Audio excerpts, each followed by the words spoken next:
Hello, guys. How are you? How's my Create Nation crew and everybody else who supports us? We're going to just wait a few more minutes so we get a few more eyes on us. That would be amazing, right? So please share this live. If you know anybody who is interested in telling their story and filmmaking or just hearing about what we do, please share this story. Please share this live. Pass it on. We are going to be answering some questions today. We have a few announcements, and I'm super excited to be spending my Saturday night. It is Saturday night, right? My Saturday night with these lovely, lovely ladies. So we're just going to wait just a little while longer.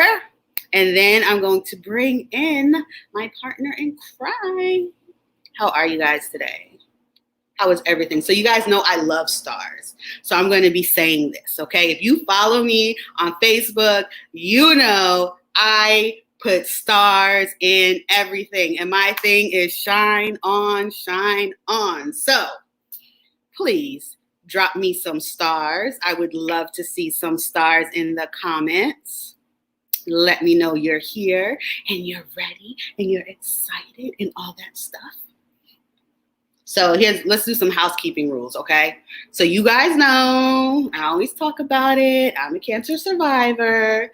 Part of that is I have these crazy hot flashes because I'm still on hormone therapy, which basically put me in early menopause, which is like crazy. So I'm going through these hot flashes. So I have my fan with me.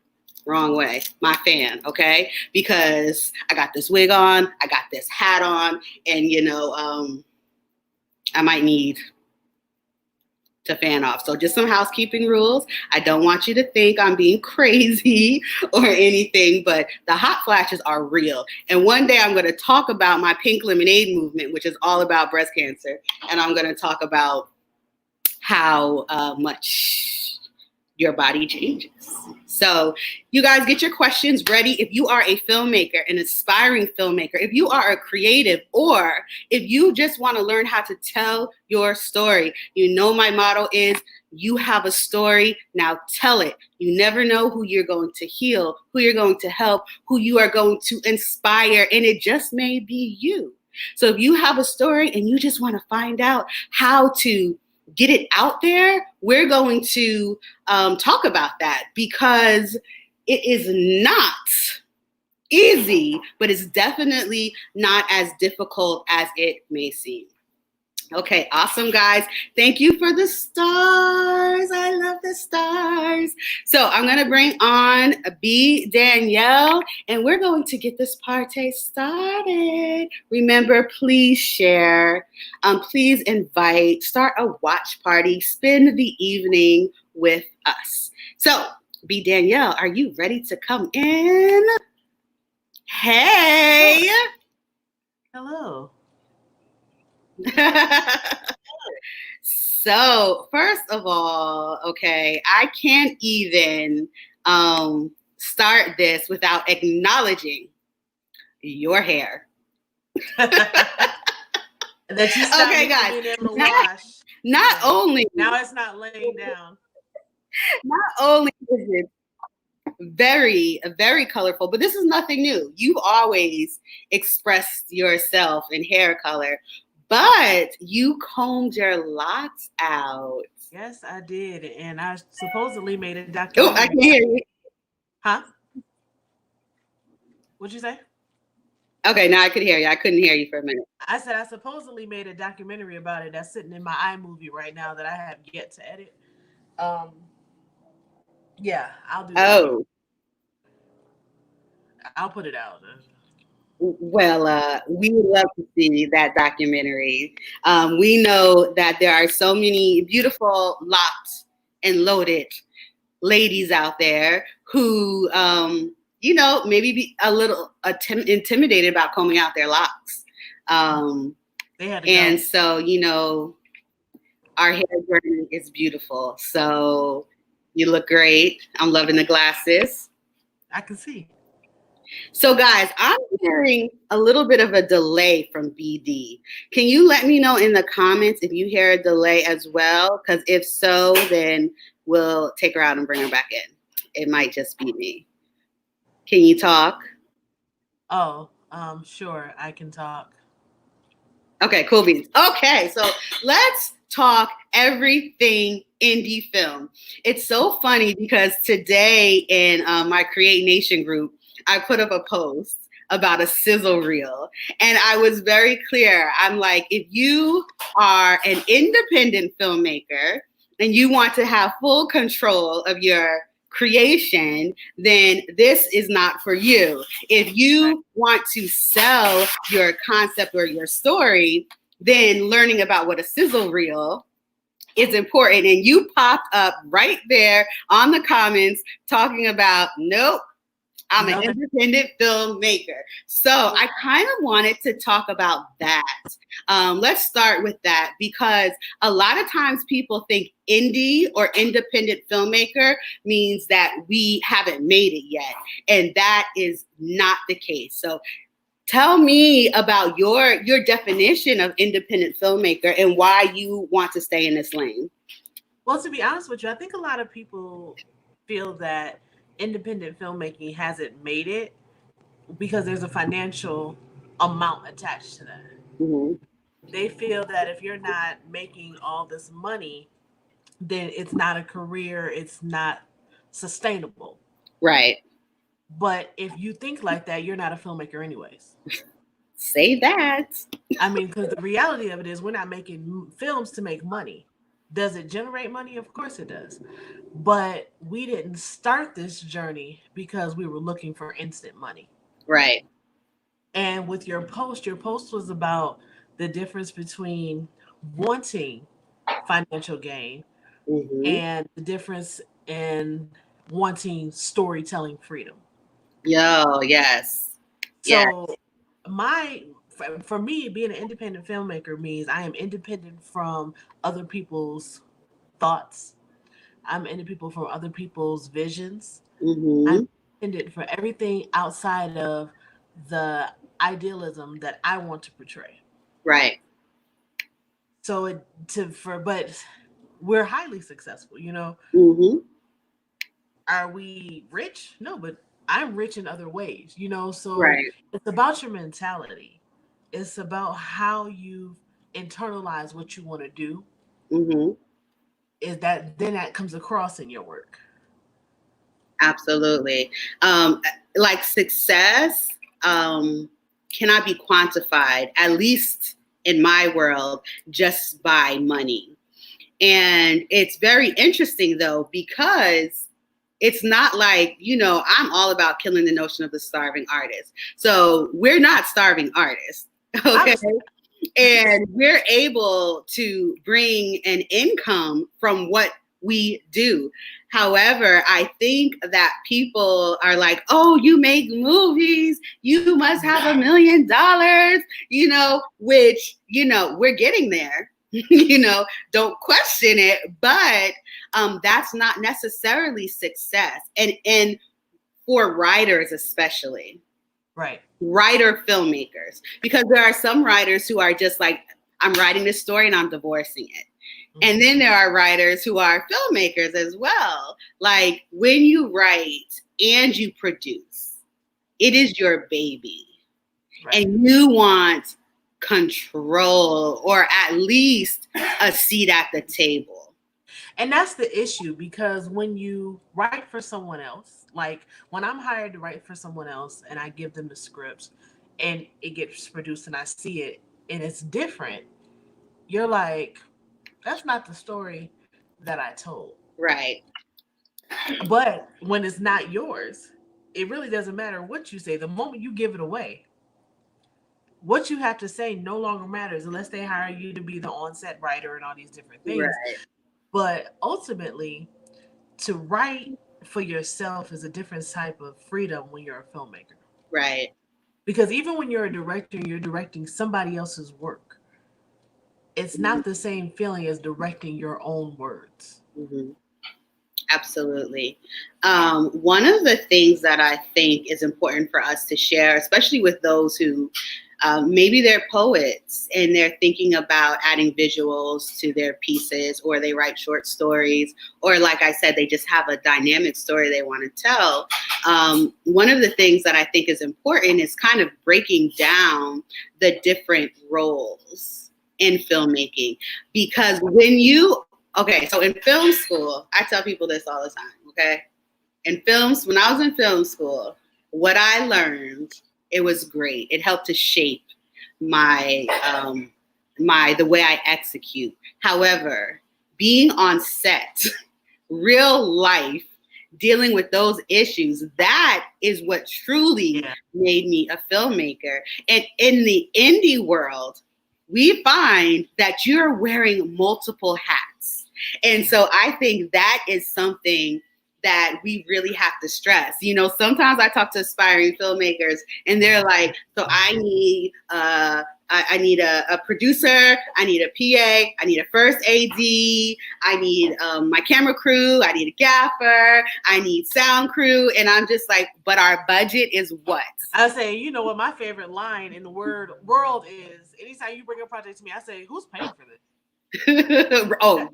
That's my favorite line. I hear that line all the time. Every time you got a bright idea, who's paying for this? Right. Because we know the truth. Right. We know set life ain't a 9 to 5. It's not 8 hours on set. 2 15-minute breaks and a 30-minute break. We know it's none of that, right? We know that it's long days and everything doesn't go right. Right. It's hurry up and wait. It's a lot of what's going on now. Right. and the crazy thing is, if you don't know, like if somebody was just to visit a set, they might think nothing is going on. Right. Like, why is everybody like sitting, or why? But they're not understanding all that is happening. So our actors may be on a break, but our crew, we're trying to get the light right. And it was supposed to take 10 minutes. Set up, right? There's this one scene that we just can't get set correctly. Right. So now for the last 3 hours, we've been working on this one scene. Right. Absolutely. That's how it is. And so while the question is like, who's paying for this? I think it should also be stated that you don't always need a major budget. So especially when you're starting out. So like for us, where we have a certain level of quality that we must maintain. And that level of quality can only increase. And that increases with budget. Right. However, when you're first starting out, if you're waiting for $10,000, $20,000, $40,000, your story may never get made. I made my first movie with $400. Right. That looks pretty good. Right. And I made mine with like $5. Right. But you have to have that determination, though. Right. But like I said at the beginning, it's about the mentality. Yeah. That mentality that my first movie is going to cost $40,000 is the same mentality that you're not successful until you're making all this money. Right. Exactly. When you have a different mentality, like I just have to get this story told because there's an audience for me. And that is my success. My success is in who this touches, who sees this, or in the film festival circuit. Then you don't worry so much about where it's going to end up. I hear so many people say, well, I want to be on Netflix. That's my goal. And I'm just like, well, first of all, you're not going to get rich by being on Netflix because the royalty split is not what you think. But the other thing, I have nothing against if that is your goal, but doing the research and not just saying what sounds good. Right. And so being an indie filmmaker, you have the ability to utilize several different platforms to get your film out. And so for me, outside of the projects I did in film school, I did not really do the film festival circuit. It was such a part of school for me that when I started to make films on my own, I was like, okay, I need to give this a break. However, you have done the film festival circuit. So I wanted to just talk a little bit about what that process is like. Okay, they made the film. It's 5 minutes. They made it with an iPhone. Guys, you could do this. I have a class if you want to learn how, right? And now they screened it to their friends. So now what? If they want to enter the film festival circuit, BD, what do they do? The first thing they have to do is put their feelings to the side. Because you can submit to 127 film festivals and get accepted to one. That's not a testament of your ability to make a film. That's not a testament of the quality of your film. Right. But you have to understand what you're running into. You submit to a film festival that the submissions are open for 3 months. So for 3 months, every filmmaker who is eligible for that film festival submits to that film festival. Now, on the film festival side, there's a programming director that has different slots for different types of films. And only 5 movies that are like yours can go into this one spot. But there are 37 films that were submitted. And this is happening for every film festival that you're going to submit to. Right. And we always talk about being the best of the best. And we talk about, put your best foot and put your best work. And your best work won't always make it. No. But you can't let that stop you. You have to submit to 100 film festivals to get into one. You can't submit to one and then say, I didn't get in, I can't submit to anymore. Right. I've been in over 50 film festivals, but I've also been rejected from over 300. So you have to be able to understand the workings of it. Right. You have to look at the demographic. Because if the entire board that are choosing films for that particular film festival doesn't necessarily understand your film, you might not get in unless you are just a standout filmmaker. Right. But if your film caters to their population, you're more likely to get in. So don't submit a lesbian film to a foodie film festival. Right. That's just not smart. Or don't submit a film to a festival that says you have to be an Asian male director. And then the director is a Black woman. You're not going to make it. You have to, but you have to be able to persevere. You have to be able to keep going. You have to research. You've already said it. You have to research the festivals. You have to know it's not cheap. I submitted to a film festival here in Vegas that was $60. I've submitted festivals that were $0. Right. Getting into something like Sundance is $175. You have to invest in yourself. You have to believe in yourself. And you can't let no stop you. Absolutely. Because before Kisses got into its first film festival, it was rejected several times. Yeah. I've won awards at one festival and got rejected from others. You have to just keep pushing and keep putting it out there, regardless. Everybody's not going to like what you do. And the moment you realize that, you accept rejection differently. Everybody's not going to like what you do. Everybody's not going to understand what you do. Everybody isn't for you, because we see stuff that's on TV right now. In this very moment that we watch and say, what the fuck was that? Literally. And then we're like, why did I watch that? They talking about John Henry so bad on social media right now. But they made their money, right? That's right. They did what they wanted to do. You not liking it doesn't matter. Right. They don't give a damn that you don't like their movie. Right. You have to adapt that same mentality. Absolutely. You don't have to like it. but I made it, All and it's going right. there. So do it. Absolutely. And I think it is important to release the pressure. Yes. We put like just as creatives, like we're sensitive about our stuff, you know, but we have to release the pressure of saying, I have to get into this many festivals at this time. I have to have this many views on YouTube at this time. We have to release that pressure because it really, once we make it, that is it. We have done our job. Now it's time to support it and nurture it, but we have to take the pressure off of ourselves.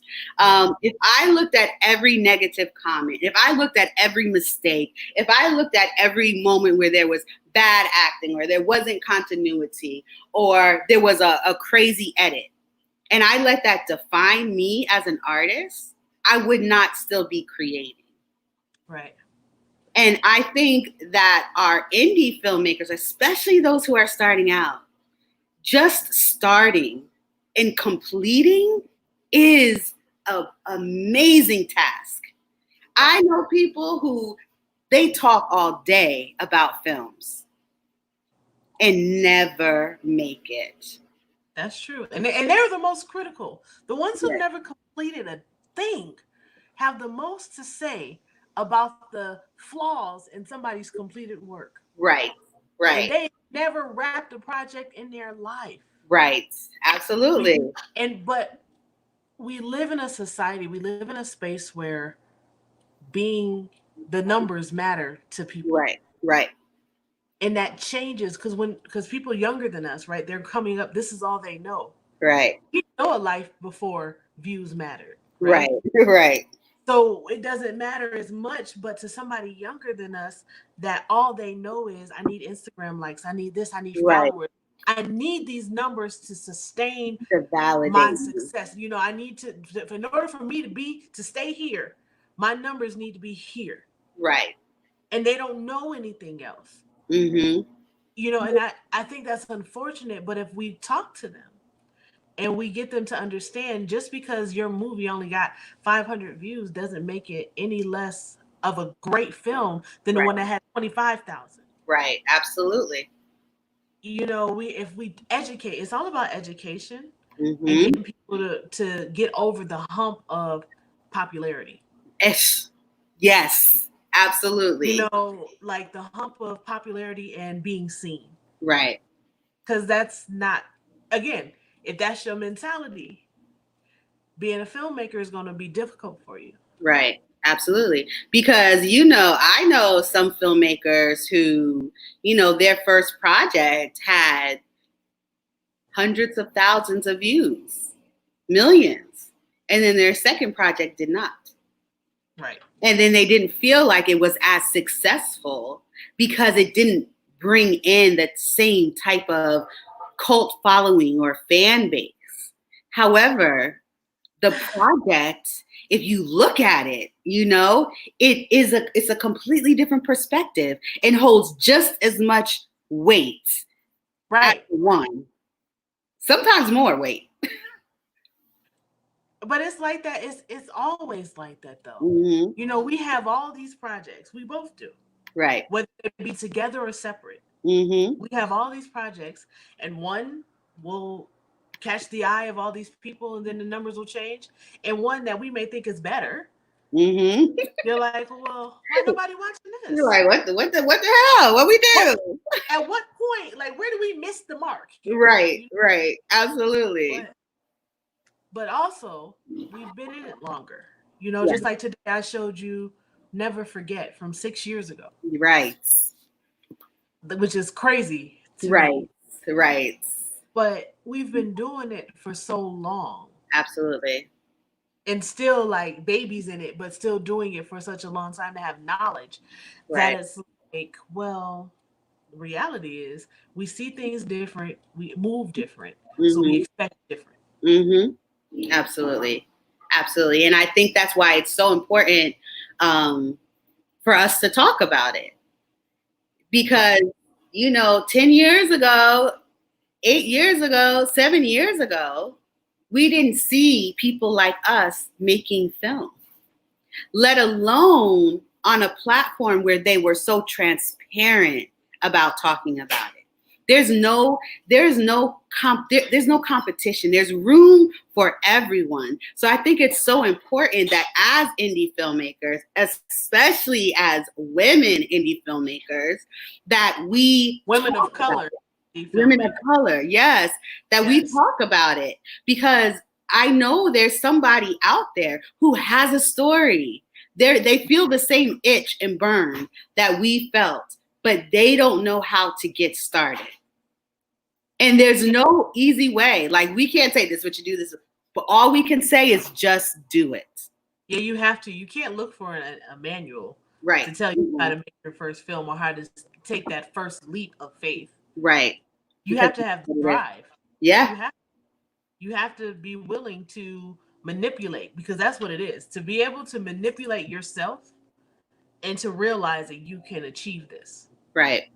You have to have that, because if you don't, then what? Right. Then the people we just got through talking about, that's so critical, because you're critical of yourself because you never completed, but you see completion. So you have to have something to say about that. Right. Absolutely. Absolutely. Completed. I have a spirit of completion. And when I teach my students, I'm always like, complete it. Just complete it. So I wanted to talk a little bit about the Herstory movement before we bring in Danielle. So B.Danielle and I are working on this whole series of shorts called the Herstory movement. And the reason why it is so important for us is because we chose topics that we felt were important to us and important to people that look like us. And we wanted to do a series of shorts that really talked about this. So I always have these crazy ideas. And I was like, hey, bestie, let's do this. We were doing the Herstory movement years before that. And so I was like, hey, what about this? And, I got that question, how we paying for it? Yeah. And then, then it was the hard no. And then it was like, well, what? And I had like maybe 5 topics. And when I tell you, these are very loose topics, okay? It's not like I had an outline. I was just like, I need you to tell them that you never have anything else. Yeah. You always have 2 or 3 words that you want somebody to come out of a damn bag with a whole storyline for. Yes. That's that's what you do. Hey, I have an idea. Can you give me we need a little Christmas? Can you give me Santa Claus, Jesus, and love? God bless. Yep. That's it. And that's what you do. That is one of our most well-watched films. And it has Santa Claus, Jesus, love, and it's amazing. So I was just like, colorism, this and that, right, exactly. But I got back these outlines and these scripts that were so amazing. So if you could just talk a little bit about the films that we have, the topics that we're using, and then I want to bring on Danielle Tucker, who is an emerging filmmaker, and let's support her on her new journey. Right. Well, Herstory, we have 5 films, right? Yeah. Documentary and then the 4 films. So Onyx had, like she just said, she had this crazy idea that we should migrate our original Herstory movement thought process to moving into these social issue type short films. So we started talking about police brutality, colorism, sex trafficking. What's the documentary one? Racism. Racism. Mm-hmm. And we're missing one. And we said colorism. Oh, breast cancer. Breast cancer. Yeah. Breast cancer.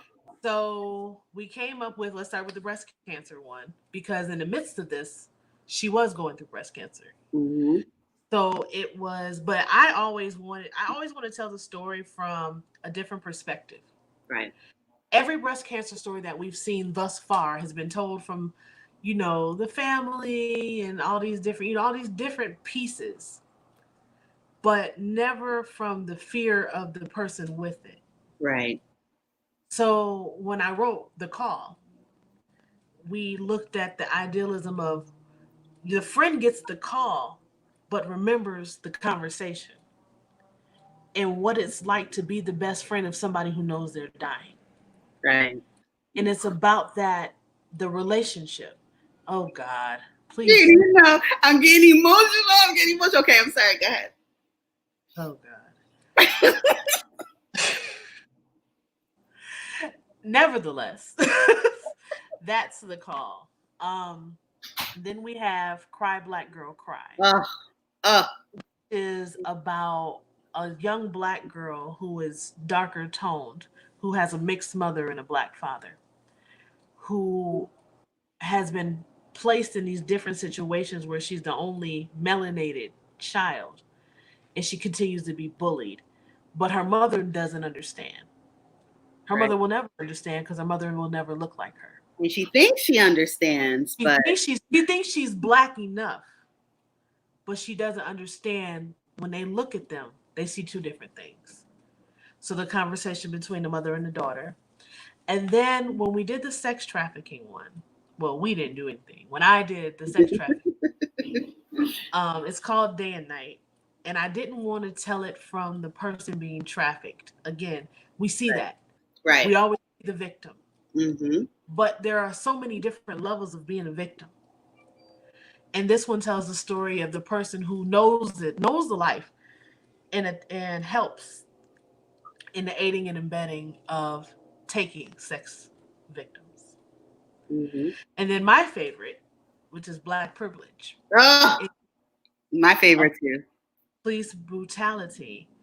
And the entire film, you think I'm talking about one thing because you see the murder of this young black man. But ultimately, we're talking about the police officers who have to deal with that as well. Yeah. Yeah. And then we're doing an experimental film. Yes. About racism, and it's called 3000. Mm-hmm. And I couldn't remember. But we're taking our reality of the racism we're still experiencing, and we're going to merge it with what's been happening this entire time. Right. And then we're going to take these films and we're going to travel around the country and we're going to use these conversation starters. We're going to screen these films and sit on a platform and say, what did you just feel? Right. How did you feel? What did you recognize? What did you relate to? Mm-hmm. And what can we do? Mm-hmm. Absolutely. That's why it's a movement. Right. It's a movement, and it's led by women. Our goal is to really have as many aspiring artists work with us as possible, because the best way to learn is hands-on, no question. So we're going to bring Danielle on, but I have a question, and I just feel like this is a very important question. How valuable is music score for your projects? Is it challenging to get custom music for each scene? Oh my gosh. First of all, music is a character in itself. Yeah. Like And sound. if music sucks, your film sucks. Yes, it's like you have to pay attention to the scoring, to the original music, to all of that stuff. It's so important. Our films that have a really solid soundtrack do the best. Yeah. Our Christmas movie has a soundtrack that was produced by Jersey Mulan and her producer and her team, and it's called Holiday Sauce. Let me tell you guys, I listen to it every Christmas, okay? With the Temptations Christmas, I'm also playing that album. I hear Jersey Mulan come on, and then I hear all these original artists, and I'm like, yes, it's Christmas time. But BD, can you talk a little bit about how you solicit for music? my biggest project that I've solicited for was 3030.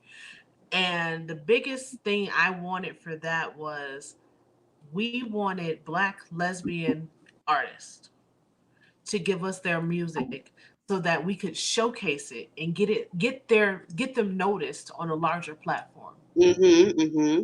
So what we did was I know our soundtrack for season 1 when it was out was crazy.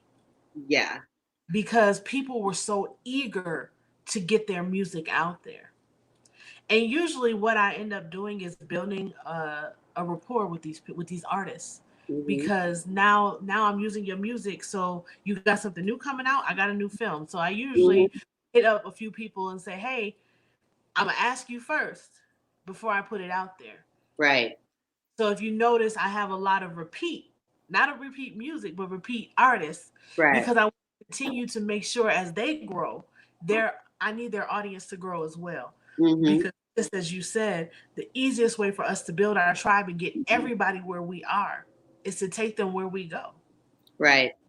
And if I have the ability to showcase your music, I'm going to give you every opportunity I possibly have, because I'm not a music artist. Right. But here we go. Yep. Give me 5 songs. I guarantee somebody will see it. It may not be on YouTube, but I'm getting ready to travel the country with this film and this film festival.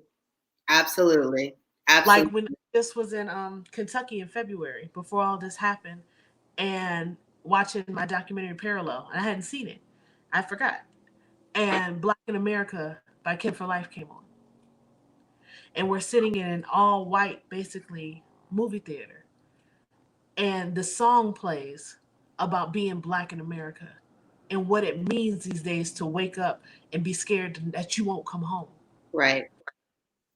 And that changed the dynamic of the audience because the music they were able to understand. And that is my reason and my purpose for how I choose what I choose. Right. But we have to, my horror movie that we ain't released yet has a hard rock grunge band that has given us their music. My audience would never hear that. Right. They will. And they will love it. And that's the purpose, Right. We have to humble ourselves enough to realize we have the ability to help. Absolutely. And not be afraid to ask. Right. Not be afraid to ask. So, if you're listening and you have music and you want to get it out there, you're looking at 2 people who are always looking for music. Always looking for music, okay? Especially with our Herstory movement. I would love to have wonderful female vocalists and rappers and musicians on the soundtrack. That would just be amazing to me. Even spoken word. Huh? Yeah. I said once we put it out there, it'll flood. Because the moment they see themselves, once they see what they are in the call, music flows in. Absolutely. So we're going to bring in Danielle Tucker, and it was really important for us for tonight to bring in an emerging filmmaker because we understand that, we have been in the business for a while. We have some success behind us, and this is essentially what we do right now. BD is writing full time. Right. And I am a full-time producer. So we want to talk to and encourage those of you who are just starting out. And so Danielle Tucker has success as an actress and as a stage director and producer. However, she's always had a heart for film. Always. So much so that this woman is like, I'm buying all the equipment myself and I'm going to teach myself. And I'm like, yes, girl, yes, shine on. So we're going to bring in Danielle Tucker. If you guys are happy to see her, please drop some more stars in the comments. Danielle. Hey, guys. How are you? I'm good. I'm so excited to be on this live with you guys. I should have had a pencil and paper because I was reading a lot for the last 40 minutes. I'm like, okay, I can do this and that. Okay. Awesome. So we kind of just wanted to talk about why film right now? Well, for those who don't know, I'm a professional theater director and producer. So, and I have training in theater. So everything that I live and breathe is like the stage, right? And so I wanted to step into film because it's something new for me.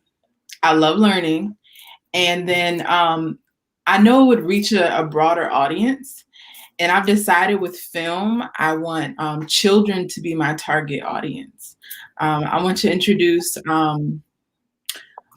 just more positive children's shows for a lot of children in the community, not only that I'm in, but just so kids like me, when I was a child, so I could see my face on television. I didn't see much of that. So I'm super excited to create a platform for children, not only as a viewership, but also children to act in shows as well. And one thing as a theater director and producer, I choose my shows based on the audience that I have. So if I'm based on the town that I'm doing a show in, if it's a predominantly Hispanic community and predominantly senior citizens, so I'm gonna pick a show based on the community around. But with film, I know I'll be able to I'll just be able to reach more people. Absolutely. And I think that is so key because I was a theater snob. Like I was like, especially when I was acting, like in high school and after high school, I was like, this TV stuff, they're not real actors. But once I felt, I'm going to start speaking the Jesus juice because you guys know I love my Lord. Once God put it in me that what my purpose was, I realized that I needed to expand past theater and go into film. And that was my motivation. And so I love what you're saying because you are so young and a professional theater director and producer. Like it's paid, like on stages that theaters that seat thousands. You could easily succeed in that avenue. Yet, to reach more, you have to jump into this new direction. I love that. So, do you have any questions for us about getting started? Because I know you have a couple of films coming up, a couple of projects, but do you have any questions? So I do have some questions, but before that, I want to just share something. So 3 years ago, I had just graduated college in May. Onyx texted me and said, do you want to be an assistant director on this film that I'm doing? And I believe DB wrote the film, and I'm like, sure. Yep. And I think I was in Atlanta already. Yep. Already there. And so I was like, sure, okay. So I hopped right in, and I can adapt well. So I fell right in, act like I knew what I was doing. And I'll never forget the DP asked me to strike the light. So in theater, striking means taking away. So I unplugged the light and took it out the room. And he was like, Danielle, I said, strike the light. And I'm like, I did. That meant to turn the light on. And that's when I realized. Wait, but I remember that. Yes. And that's when I realized how different theater film are. The language is different. Technique is completely different. The only similar thing is you have actors, you know. But so in that moment, I was like, okay, I need to learn this. I love that story. Yeah, because that was a huge project. He was so confused. I remember that. Yeah. He was like, "Yo, where's the light?" He was so you said strike it, so I took it off. That's hilarious. That is so funny. But you were excellent on that set. I mean, you had just graduated college, right? Yeah. And like, I stole her from her mom. She graduated college, and she spent a couple of weeks with us making this series called Priceless. Yeah, and you were amazing. So, what questions do you have as you embark on this journey? Well, one thing I know you said was just to do it. Like you were saying, like a lot of people don't succeed because, or not successful because they're waiting for this big bank account to drop in their hand. Right. So during this time in the pandemic, as a filmmaker, so I know DB, you're a writer, and Onyx, you're a writer when you want to be. No, I'm kidding. A writer and director. What would you suggest for someone up and coming? Like, what would you suggest for me to do as I'm building the craft of film, as a learning tool, or what would you suggest me to do? So for me, and then I'm gonna bring it to BD, who is producing a film during this pandemic and utilizing the resources that we have. So, but for me, I would suggest watch. And you're not necessarily watching for content. So, I wouldn't say if you want to write a drama, only watch dramas. I'm talking about watch for things like tone and lighting and soundtrack and actors and how they move and how they relate and which camera angles really help tell your story, because all of that matters. And so during this time, so many people are like, Netflix and chill, I'm watching all this stuff. But when you start to watch from a filmmaker's eye, it's all educational.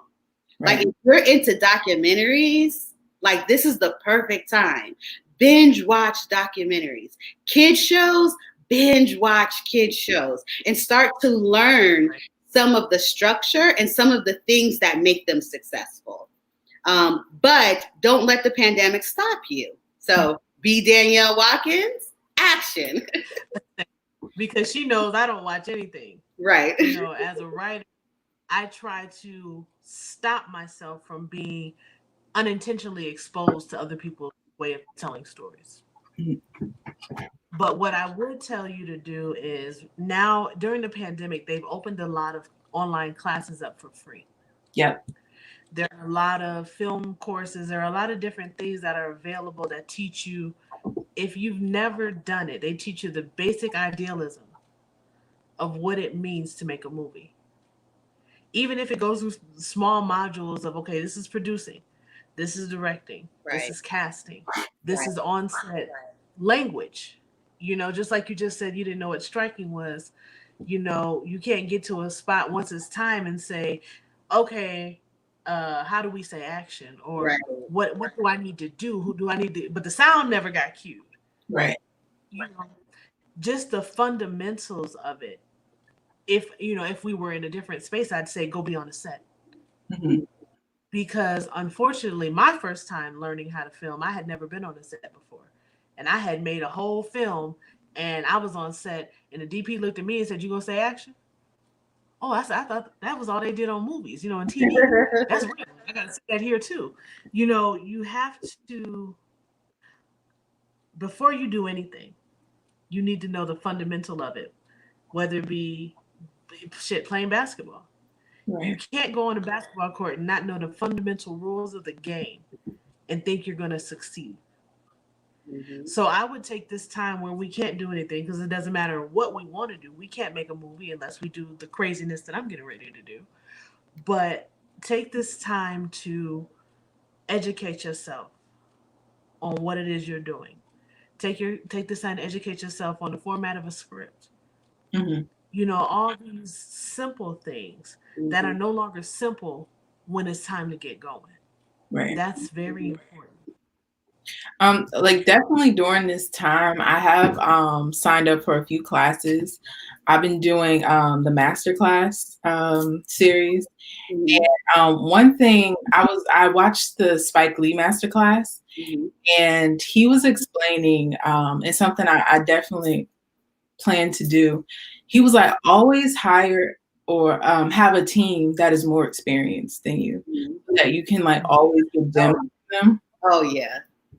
It doesn't always work out that way, right? But having an Onyx, having a BD on the set, with people who worked in the industry already, so that not only am I doing this for the first time, but I'm learning at the same time. Absolutely.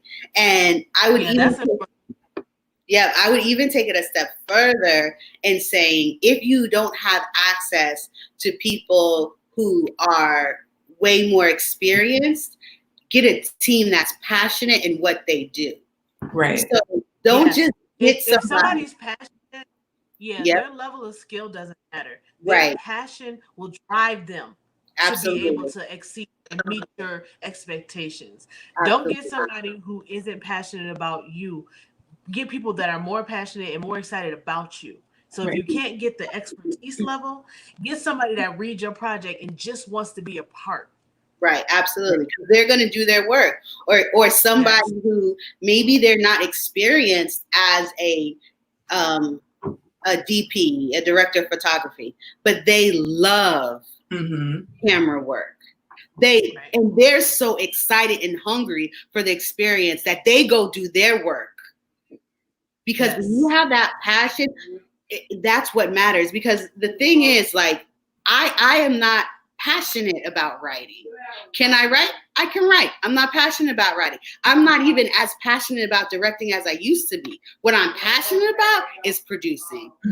Get somebody who is, make sure your director is passionate. Make sure your writer, like, even if BD doesn't totally agree with the elements of the script, she's so passionate that she is going to make sure it's amazing.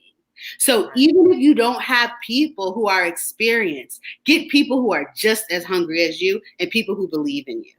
Got it. Yes. Also, I have a free ebook called Talk That Talk that's all about lingo on a film set. So if any of you are interested in it, just hit me up. I will send you the link. It has 200 terms that are used on a film set. So you're not like Danielle and breaking the lights and taking the lights away instead of turning them on or off. That's my little commercial break. So I have somebody on here who says, Erica, she says that she has a 2-year-old and they are starving for education and everyday living entertainment for toddlers. And so Danielle, you are right there. So what are you envisioning? So right now, I'm actually working with a reading specialist, and we are writing a show for phonics. So we're starting off with phonics, and we'll progress as time goes on. And one thing I had consulted Onyx about this as well. My thought was to have just little snippets of shows learning, like, say, phonics, numbers, but you get about 5 minutes of those shows, right? And that's what you commonly see. And after talking to Onyx and the educator, it was like, what do you want the children to take away? Do you want them to learn or get an overview?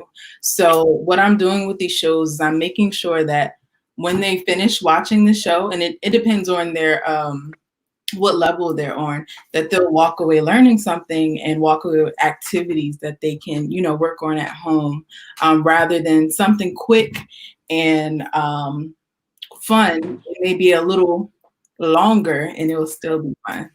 Yes. I think that's amazing. And it's really, really needed. So real quick, I see someone is laughing at my comment about the Jesus juice. Yeah, if you know me, that's what I say, because I'm surrounded by so many people who have so many different faith expressions, and it's all good. It's all good. We're working on a documentary about it. But I gotta make it clear. I drink the Jesus juice, okay? That's my faith expression. So that's why I say that. I don't mean wine. I mean, I actually, Jesus makes me feel good, okay? She's not talking about taking communion. She's literally talking about Jesus. Yes, don't get it twisted. I ain't talking about wine.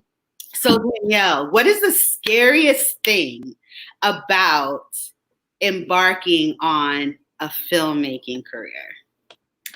The scariest thing is because I don't know everything. Mm-hmm. It's like I said before, like theater, I've been trained in it. I have years of experience. Of course, I don't know everything. No one knows everything. Mm-hmm. But it's I wouldn't say I'm scared. I just think that I need to learn more. Mm-hmm. It's unfamiliar. Yeah, familiarize myself with it more. Because I've been on film sets with people who are professionals. They have the education. They have, big budget sets and egos, right? Once you throw the egos in there, they feel like if you don't maybe have the education or experience like them, then you're really not going to succeed. Right. But then again, you can't let someone else's perception alter your future. Like the other day, I was talking to someone, and they said, and this leads into my second question. Mm-hmm. They said to me, "When are you going to get your master's?" And I was like, right now, I don't want my master's. I said, school is not hard for me. I'm like, I could do it, but I said, right now, I don't think I don't want it. And the person said to me, well, I guess you don't want to direct on Broadway or in regional theaters. And they was like, well, in order to do that, you must have your master's, or that's normally what people have. And I'm like, okay, that's your opinion. Right. So my question is, do you feel like you have to have schooling in order to become a successful filmmaker? No.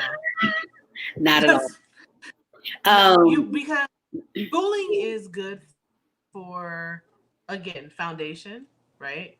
It's good for just learning, school will never teach you what to do if an actor doesn't show up to set. Right. School will never teach you what to do if the DP walks off a set. Right. School will never teach you what to do if somebody says they're going to invest in your project and the day before your project, the money doesn't come. Mm-hmm. School will never teach you. School will never teach you what it means to be team no sleep. Experience is the best teacher, and we have to remember things like Quentin Tarantino, who has never seen a film school in his life. Right. And has made phenomenal movies and has hella success. And he is not an educated filmmaker. He's an experienced filmmaker who had the ability to tell his story. Education always looks good. I have a psych degree and I can't go prescribe nobody no bipolar medicine. Right. But I would need the experience to then move on to do all these other things. Right. So we have to remember education sounds good, but in trade, experience is always better. Right. Absolutely. And I think you have to really be clear about what your ultimate goal is. If you want to be a professor, then yeah, you have to go to school. If you want to go the traditional route of, being a regional director or on Broadway, and I'd say the traditional route, then school may be essential. However, in the times that we live in, right, we break down our own doors. We shatter glass ceilings. So don't get hung up on the education piece. I'm telling you, the biggest thing about film school is the networking opportunities and the ability to have access to the industry level equipment. Mm-hmm. The ability to not pay for permits. the ability to get over. It's a safety net. So you don't have to pay as much as you would for a location. You can have a red camera if your school has one and not worry about paying it. That is the beauty of film school, the networking and the access that you have. And if you can do it, but you don't need to do it. It's really up to you and what you ultimately see yourself doing. Your resumes are ready. Full film degree, and her movie is terrible. Their movies are terrible. Mm-hmm. Just horrible. Just from the quality of everything, it has a full degree. So what does that really say? And like my take on it, I think about it. So I graduated 3 years ago. That fall, after I had graduated in May, I think in August, Onyx said, I want you to direct Regina Monologues. And ever since then, like every 3 to 4 months, we've been producing shows, building our audience, selling out shows. And initially, I had wanted to get my MFA in directing as a safety net. I didn't know what was next. I was literally like having panic attacks because I did not know what I was going to do next. So I thought that grad school was just like, okay, I can cool out for another 3 years. Right. Of course, I would be learning, but it was my safety net. But my resume is crazy. Right. And I mean, I would not have had that. It's all this experience I built up. And there's a lot of instances I've had that I would not have learned in school. Right. Absolutely. Right. But yeah, I definitely want to take the experience route in filmmaking. I think that, classes are essential and great, but I really don't have a desire to go to school. I don't desire to have loans right now. Right. I do encourage school. Getting my BFA was like, it was needed. It set my foundation. Right. But I feel like I can build from that now. Right. And the beautiful thing is, if you change your mind and you want to go back to school later, right, you can. Yeah. You can, and you'll also have all of this experience with you. So I definitely think school is a personal decision. I think people on the outside, especially if they're not really, really in the arts, and I'm not talking about textbook arts. I'm talking about in the field. You know what I'm saying? They always have a different perception of what it's really like. Yeah. So I have another question. Sure. About casting. What is your casting process? Because I know everyone has a different casting process. Or have you worked with casting directors, and how is that allowing someone else to choose your cast? I've never worked with a casting director, so I'll let her answer that particular part. Mm-hmm. Because I've never. Yeah. I was producing, directing. I haven't done it. I have worked with casting directors before, and the casting process can be really tedious and cumbersome. So it's not, I love casting, but when you're doing like an open call, sorting through videos, and you're doing multiple projects at a time, sometimes a casting director comes in really handy, but it's all about trust. Your casting director has to know and feel your vision in order to bring to you, because they don't make the final decision. They're just bringing to you the top. And then we're negotiating the contracts with the actors. So I prefer to have a casting director, but I think it's because typically the projects that I'm working on have 10 or more cast members, and it's just not something that I enjoy doing. Now I enjoy the callbacks, or I enjoy the last round because we've vetted out the actors.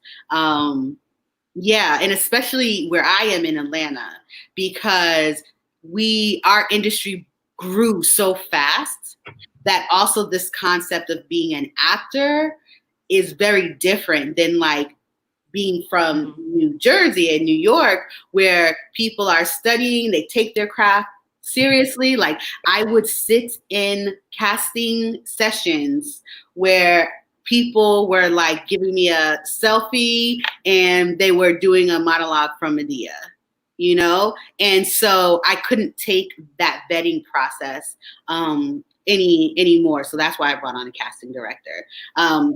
But when you first start out, you're wearing multiple hats. Are we talking about Shakespeare Medea or TP Medea? We're talking about TP Medea. But casting is very personal and intimate. It is, and that's why I've never had a casting director, because if I'm doing the casting, that means I probably wrote it. Mm-hmm. So I don't care that I'm getting ready to get 100 new emails. I need to see you. I need to see what you can do. I need to know that if I find somebody else to do this, they will never see what I saw when I wrote my script. So I refuse. I don't mind getting emails and being up at 6:00 in the morning responding to casting emails. I don't mind that, because I need to make sure I have what I need to move forward. And when I'm doing projects with other people, before I even get to them, if they don't look like what I wrote, it doesn't matter. Right. And then I'll get to, if I'm, co-producing with Onyx or something like that, I'll say, okay, hey, watch this. But it's a lot of stuff she'll never see. Because for what? Because I don't want them in the first place. So, yeah, I have never, and I don't see myself, I would probably always be a part of casting something I wrote. Got it. You, and having limited budgets, like how do you budget out your projects? Because that's what I've been like thinking about, budgeting. Because for the past, like I've been saving up specifically for film projects, and like I don't know exactly like how to budget it. Like I don't want to use everything I've saved, but how to portionalize it and know what's more important to spend on rather than something else. Mm-hmm, mm-hmm. So the first thing I would do, going all the way back to the beginning, to when I first made my first movie, I would barter first. You said what? See, barter. Okay. See who you could bring onto your team that could benefit just as much as you will from your project, and you don't have to pay them. Okay. Whether a camera person, because if you find somebody who needs something for their reel, or they need to work on their camera work, if you find them, you can put that money towards the editor. Or vice versa. If you find an editor that needs to work on editing, then you could take that money and find somebody who don't have a camera, so you can rent the camera and then just give them enough, feed them whatever. Before you worry about budgeting, utilize your network, utilize Onyx, I'm too far away, but utilize people who can assist you in finding people who can help you. Then look at what you do not have and say, this is what I can afford to do. Before you just take all this money and say, I need this, and this. Use your resources first. And that's for everything. That's for locations. That's for everything. Even down to having a caterer on set. Everybody got a friend trying to start a catering business. Right.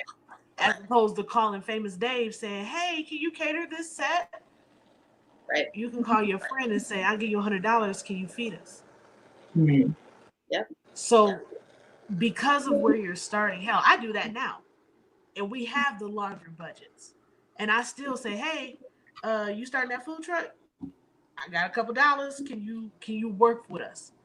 Because people are still eager. People still need experience just like we do. Right. So let's help each other out. That's what a tribe is for. And then see what you need to pick and choose, and then you can see what you have to pay for. Absolutely. Absolutely. When you're working on a micro budget, you just really have to assess what you have access to, you know, and what you can afford. One of the things that I have started doing is, instead of me reaching out to the community of people that I know and say, hey, how much will this cost? What I say is, hey, I have $1,200 to shoot this project. This is what it is. Can you do it? And if they can't, which is completely understandable, you know, because we all have fees. BD has a fee, I have a fee, you know, so we understand and we respect that. But I think for me, when I go in with a hard number, I don't take it personal. It's yes or no. And if it's like they can't do it for that amount, okay, then I go to the next. Right. Yeah. And how do you come up with your fee? Honestly, it is about what you have and what you feel comfortable with. So the textbook answer, right, is I can direct you to budgeting software. I can, and I'm still going to send you that when we get off this. I'm going to send you. Did you mean? Wait, I thought. Were you talking about our fees, like our personal fees? Yeah, like how do you your personal fee? That she's not asking. Oh, you mean like what we charge? Yeah.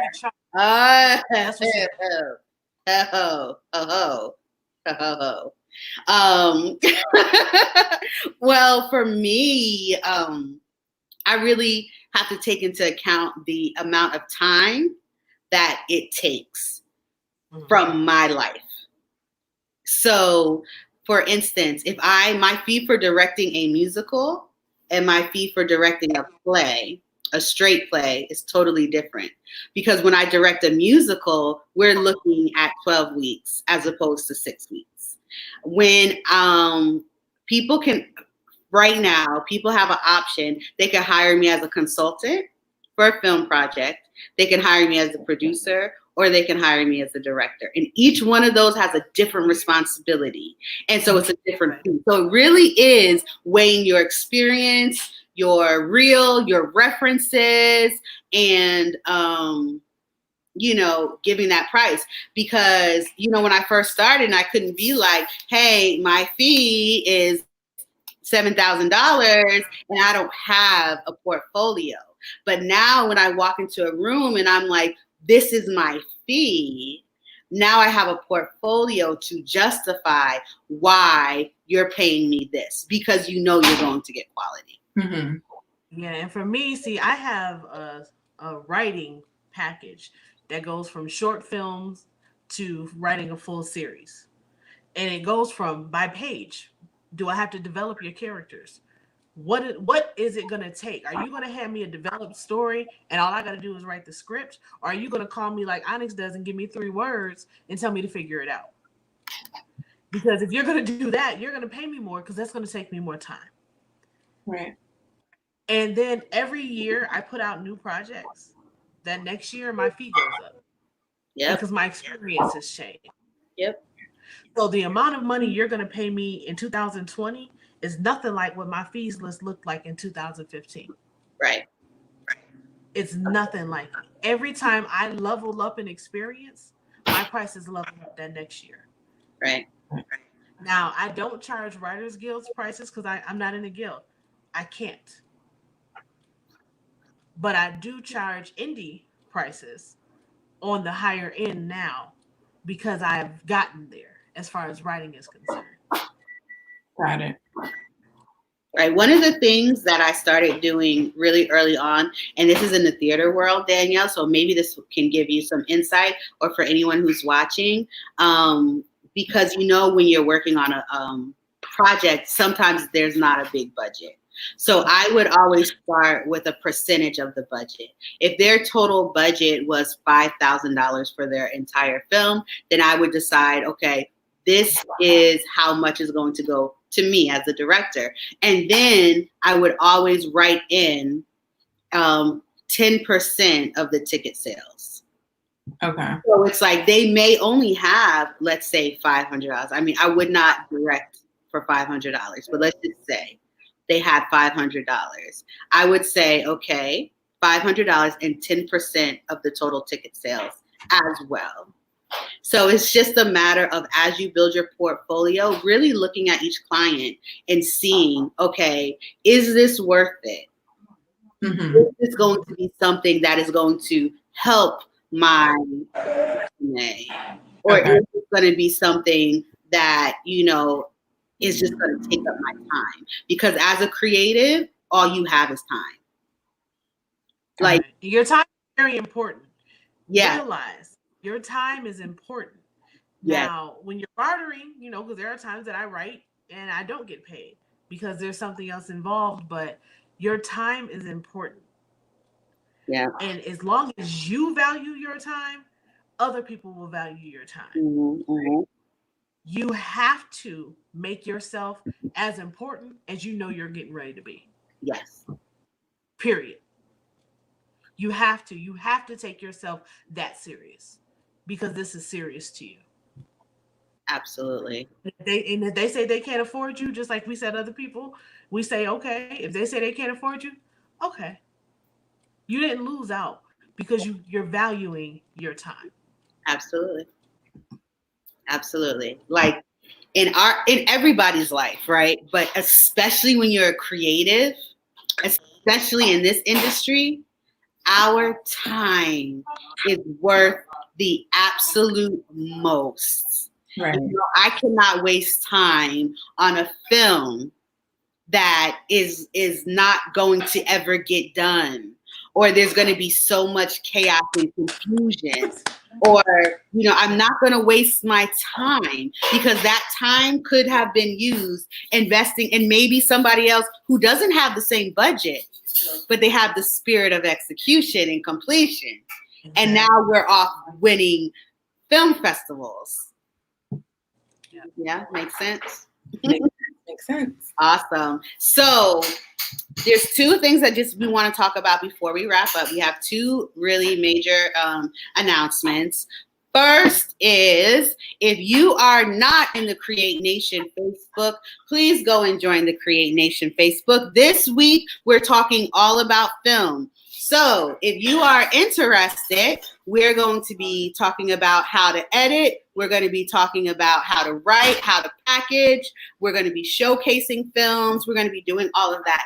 And my giveaway this week is Final Draft 11, and I'm going to put that in a group. So Final Draft 11 is a script writing software. It costs $249. It is industry standard. It is what many Hollywood writers use, and it does not just give you the ability to write scripts. It also gives you the ability to storyboard. It gives you the ability to break down your scripts and to brainstorm. So I'm going to be giving that away on Saturday of next week.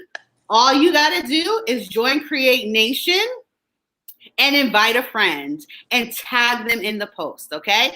The more you invite, the more friends you tag, the better chance you have. I'm going to do a drawing live on Saturday. Whoever wins, you will get a copy of Final Draft 11, and it is the most recent version. I'll put up some tutorials, and it is for Mac or PC. So that's the first thing. Go to Create Nation, invite some people.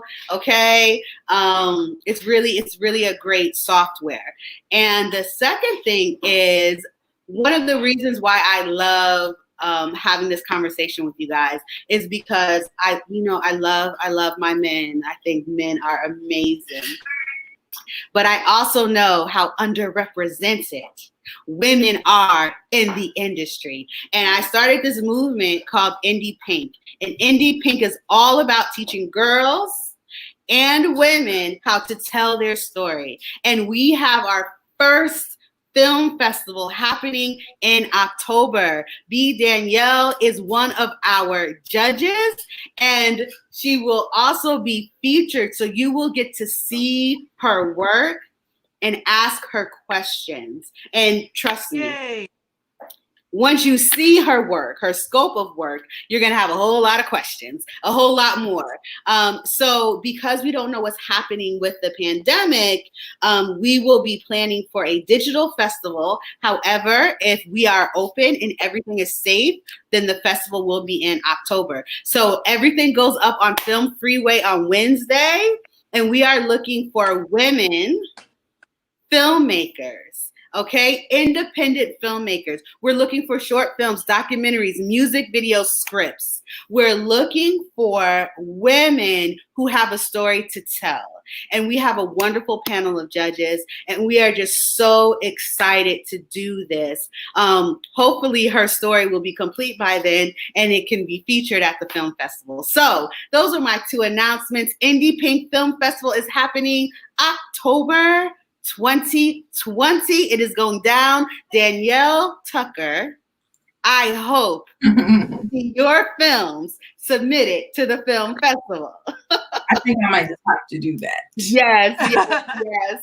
And also anyone who is interested in writing, we may have B.Danielle talk a little bit in the group about writing. We are doing a workshop this summer for script writing and for writing novels that B.Danielle will be leading. So please look out for that. But yeah, if you write scripts, if you're into filmmaking, or you just want to know what it takes, definitely get your questions ready for that. Remember, our giveaway this week is Final Draft 11. Go to the Create Nation Facebook group, join the community, share the community. So before we go, you guys hear talking in my background? Yes. Okay. I want to say one thing before. Oh, yes. Go ahead. So I'm going to be posting up tomorrow. I'm going to start doing live readings for new playwrights or screenwriters. So if you just want to hear your work live, because it's a difference when it's heard rather than on paper. Start doing those. The last one Onyx and I did, we had over 1,000 people watching. So I'm going to start that up, and nice. If you're interested, just look out. So that segues into what I was about to say, because I was about to put you on the spot, Danielle. Okay, I'm listening. What is your Instagram handle? How can we find you on Facebook? And how can we get in contact with Danielle Tucker of Danielle Tucker Productions? So my handle on Instagram is Danielle the Director. It's spelled just like BD's middle name, Danielle the Director. And Facebook is Danielle Tucker. Mm-hmm. Said what else? That's it, right? You have a website yet? I do have a website, but I'm not going to tell you yet. So let me tell you guys. This is something that I get on Danielle about all the time. And so I'm going to tell you guys, you have to be accessible. Yeah. It's not about the numbers. It's not about popularity. But just know we live in a digital world and people want to find you. So I am going to make sure I post Danielle's social media handles. And if any of you guys are playwrights or you're screenwriters and you would like to have your project read, make sure you hit up Danielle so you can hear voices, because it makes all the difference in the world. Danielle, let us know where we can find you and see your work. Everywhere. If you're looking on things like Facebook, YouTube, actually you can search B.Danielle Watkins and all of my things will come up. But my name on YouTube, Facebook, and IMDb is B.Danielle Watkins. On Twitter and on Instagram is Black Butterfly, but it's spelled BLACBUTTEFERFLII, Black Butterfly. But again, if you search B.Danielle Watkins, they'll come up.